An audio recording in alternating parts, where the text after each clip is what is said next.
цаг видео үзүүлж байна. Цогцтой амьдардаг эр.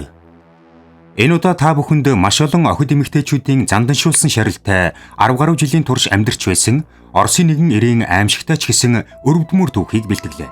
Анатолий Москвин гэдэг нэгэн хүү 1966 онд социализмын үеийн Горький буюу одоогийн Нижний Новгородод мэндэлжээ.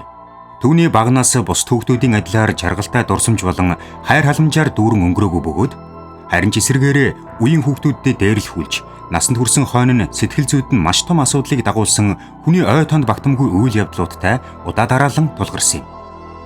Тэрээр 3 дугаар ангид байхдаа нэгэн танихгүй эрд хүчин дүүлж бие нь ихээхэн хөхөрсөн байдалтай гэртээ ирсэн ба эцэг эх нь хүүдээ том өөрчлөлт гарсныг анзаарсан ч яг юу болсон талаар нь нарийн мэдэх боломжгүй байжээ. Социализмын үеийн Оросод хог хаягдал сургуулаараа түүх нь багчуудын үүрэг байсан бөгөөд хүүхдүүд нэгнээсээ өрсөх гэж улам цаашлан явсаар очих эсэхгүй газартаа очих тохиолдол ихээхэн гардаг байсан тул Москвын ч мөн дутсангүй. Хүүхдүүдийн очиагүй газрыг олж илүү их хог түүхийн тулд цааш явсаар хар хувцас өмссөн 20 гаруй хүмүүс байсан танихгүй нэгний арын хашаанд санаандгүйгээр очихжээ. Тэрхүү хар хувцастай хүмүүс яавч энгийн биш байсан тул аюулыг мэдрэн тэр газраас явах гэж оролцсон ч мөрнөөс нь үл мэдэгдэх нэгэн гар зуурч тэрнийг оршуулгын эзэн болох 11 настай Наташа Петровагийн урд авчирчээ. Хөөрхөн охин цахилгааны утас атгснаасаа болоод үн ойрондоо авсандаа хэвдэж байна.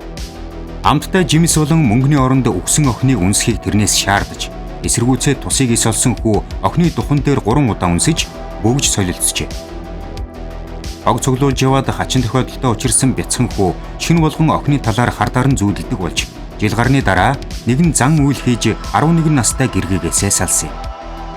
Их сургуулийн сурагч болоод чөлөө цагаараа Люциферизм буюу Люцифер чөтгөрийг шүтэх нийгэмлэгт элсэж тэндээ хар шид сурсан. Сургуулаа төгсөөд Нижний Новгородод их сургууль багшилдаг болсон ч хамтран ажиллагсадтайгаа тарамжгүй байсан тул тэндээс гарч хүүхдүүдэд багшлах болжээ. 2003 онд Юлия гэх эмэгтэйтэй бэлгийн бус дотн харилцаа үүсгэсэн боловч хоёул хүүхэдтэй болохыг хүсэж байсан юм.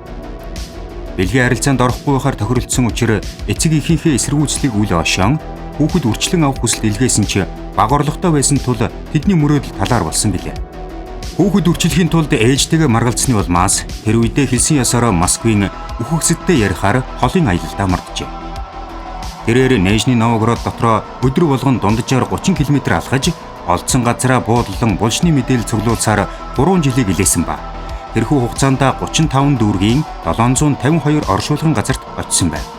2011 оны онгоцны буудлын бөмбөгдөлтөөс үүдэн нас барсан муслимчүүдийг оршуулсан газрын булшны чулуунуудыг сүйтгэсэн хэрэг гарсан бөгөөд хэргийн газарт үлдсэн хөлийн мөрийг судлан улмаар Анатолий Москвин байсныг тогтоож. Хэрвээ тэр үед хэргийн эзнийг мдээгүй байсан бол Москвины олон жилийн туршид нууж байсан зүйлсийг олох боломжтой байсан эсхийг хэн ч мэдэхгүй. 2011 оны 11-р сарын 2-нд цагдаа нар түүний гэрт дайран орж нэгжин санамсаргүйгээр гэрт нь байсан хүүхэлдээнүүдийг өргөж үзэхэд жирийн тоглоомоос гарахгүй шархирах чимээг гарч байсан байна. Тэрхүү хүүхэлдээнүүд нь үнэндээ хүнсний сод болон давсаар занданшуулсан бие дотор хувцсны тасархай даавнуудыг чихэн хогийн савнаас олсон хувцснуудаа өмсүүлэн нүүрийг будсан 3-аас 30 насны охид бүсгүйчүүдийн шарил байжээ. Москвины хөөрхөн хүүхэлдээнүүдийн цуглуулга нь үнэндээ шарилуд байсныг ойр дотных нь хүмүүс байтугай эцэг эхэн ч мэдээгүй байсан гинэ. Шарилуудыг хатаж агшхаа сэргийлэн мөчүүдийн даавны үдсээр ороож маш болгоомжтойгоор биед нь хуучин хувцсны тасархай жихэж байжээ. Хүүхдүүд мэт болохын тулд тод өнгөтэй хүүхдийн хувцс өмсүүлж хиймэл ус зүүлгэж хадгалдаг байсан байна. Сэтгүүлч түүнээс хэрхэн болон яагаад ийм хэрэг хийснийг асуухад би хар шидэ хэрэгжүүлж байсан юм. Одоо ч гэсэн амьдрах боломжтой төр зур өгсөн энэ хүүхдүүдийг ихэд өрөвдсөн. Шинжлэх ухаан эсийг дахин сэргээж чаддаг болох үе хүртэл би тэднийг хадгалж байсан юм. Би кельт судал болон кельт өв соёлын мэргэжилтэн болохоор булшин дээр нь хэвтэн үхсэдтэй ярьдаг уламжлал байдаг талаар олж мэдээд надад дуртай хүүхдүүдийн булшин дээр унтаж тэдэнтэй ярьдаг болсон. Гэвч булшин дээр нь унтах тохиромжгүй байсан тул шарилуудыг хатаагаад гэртээ авчирдаг болсон ч инкийнхээ өмнө булшийн ухах зөвшөөрлийг хүүхдүүдээс заавал авдаг байсан. Булшуудыг усныхаа дараа байсан хэвэнд нь оруулдаг байсан шалтгаан нь хүүхдүүд дээр ирж байгаа гэр бүлийн гишүүдийн зовоохыг хүсээгүй учраас тэр. Хэдийгээр хууль бус юм хийж байгаагаа мэдэж байсан ч тэр үед хүүхдүүдийг аврах нь хууль дагахаас илүү чухал байсан юм шүү дээ хэмээн хариулжээ.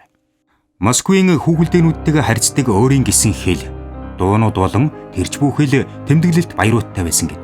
Эцэг эх нь зуны саруудад гадагшаа явдаг байсан тул шарлиудтайгаа хамт хүүхэлдэйн кино үзэж, хамт хооллож, тэдний төрсөн өдрүүдийг хүртэл тэмдэглэж өгдөг байжээ.